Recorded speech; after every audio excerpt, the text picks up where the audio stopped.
Delighted to welcome back on the show, fresh off signing a 7-fight deal with the UFC. Returning guest to the show, Mr. Joseph Duffy. Come on, Vatu, Mr. Duffy. What's the crack? Niall, I don't know. I wasn't expecting that, that's for sure. I've a little bit of French. My You got trip, the lingo down. my trips You abroad know, to France when I was younger. you know who's good with the languages? You know Owen Colgan.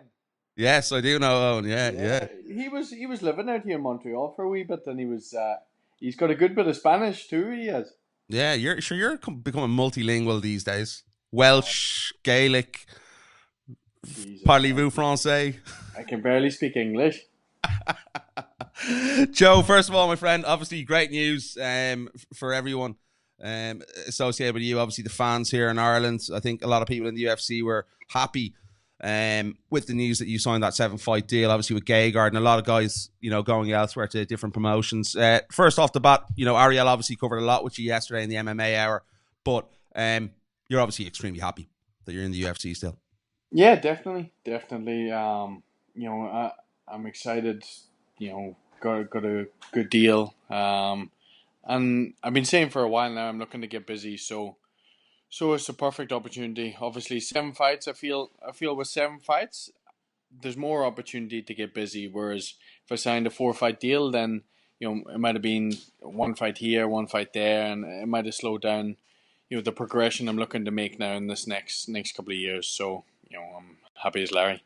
Definitely. And we spoke, I think it was about, 8 weeks ago.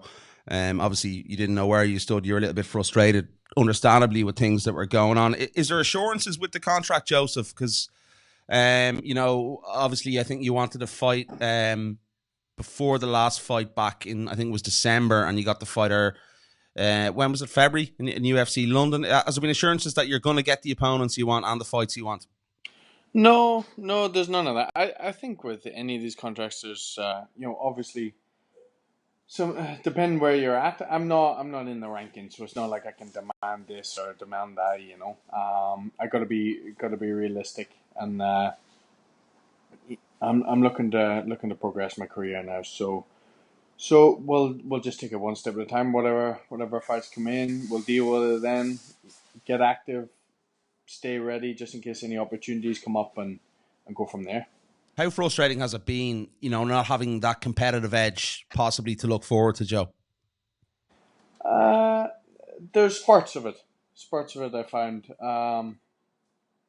Like there'd be times where the contract was kind of annoying me, and I would just think, just go and sign stuff like that. But I had a lot going on, like I said on the MMA hour. I was moving a couple of times here, so I knew I couldn't make a rash decision. So, but I'm just glad it's all done now. To be honest, now.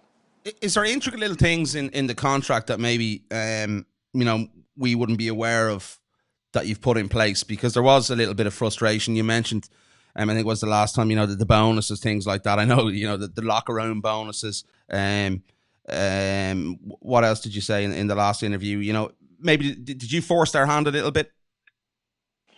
No, not really. I felt like the deal they offered me was quite fair. And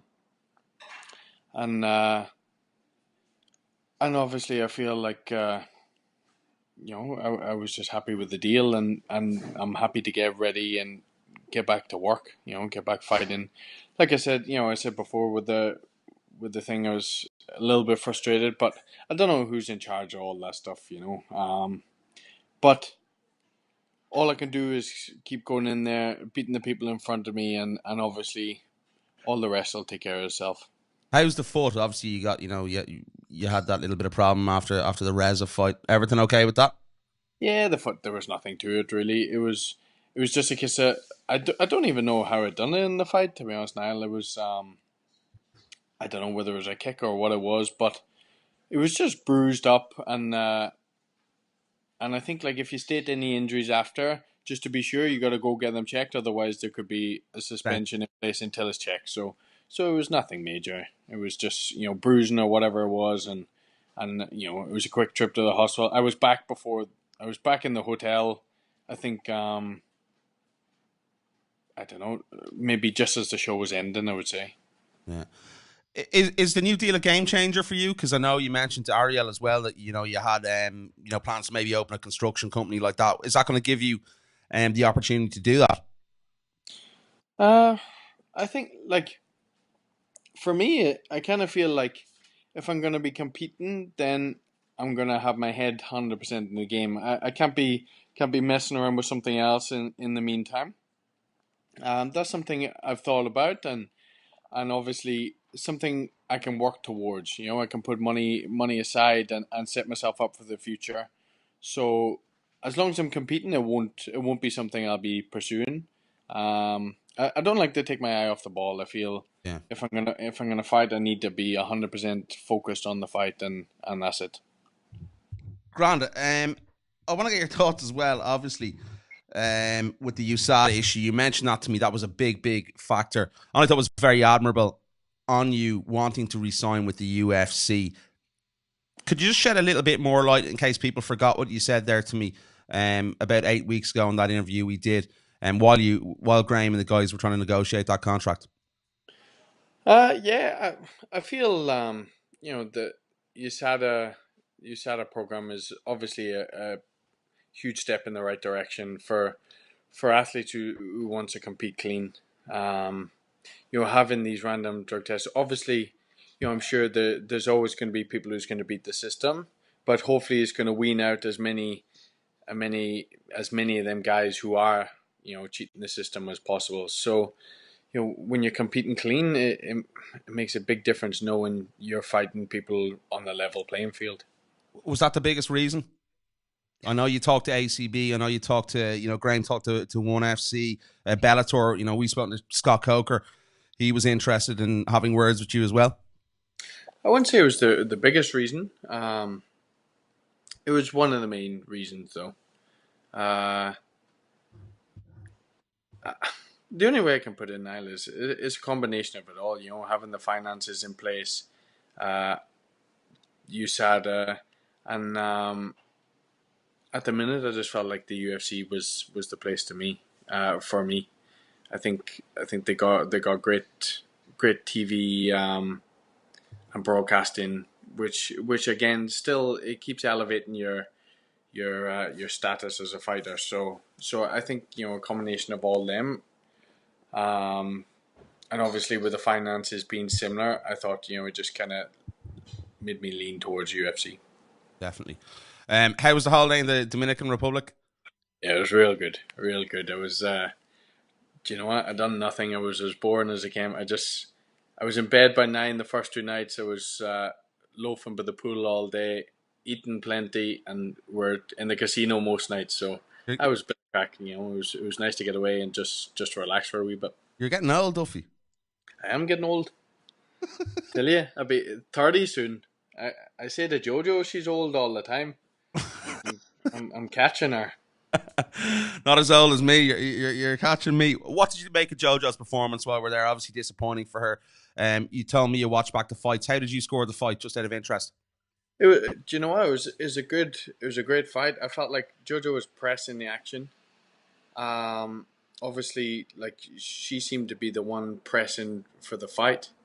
Uh, obviously, mistakes at the end of the round, which can stick in the judge's mind. Um, but the first round, she escaped the back control and the armbar attempt. So I don't really see how you could score that high. So I thought, the 30-27s, there was two 30-27s. I thought it was crazy. Yeah. Close. Don't get me wrong, it was close. Obviously, I'm going to lean towards JoJo. But Yeah, the 30-27 was a bit off the wall, wasn't it? yeah, it was crazy. But I feel it makes it harder to judge now.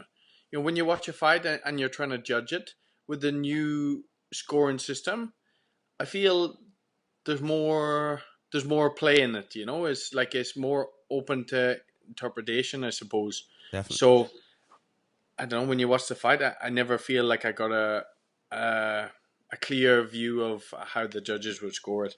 Yeah, definitely. It's a bit messy as well when certain commissions, especially in the United States, don't take it up like Nevada, etc.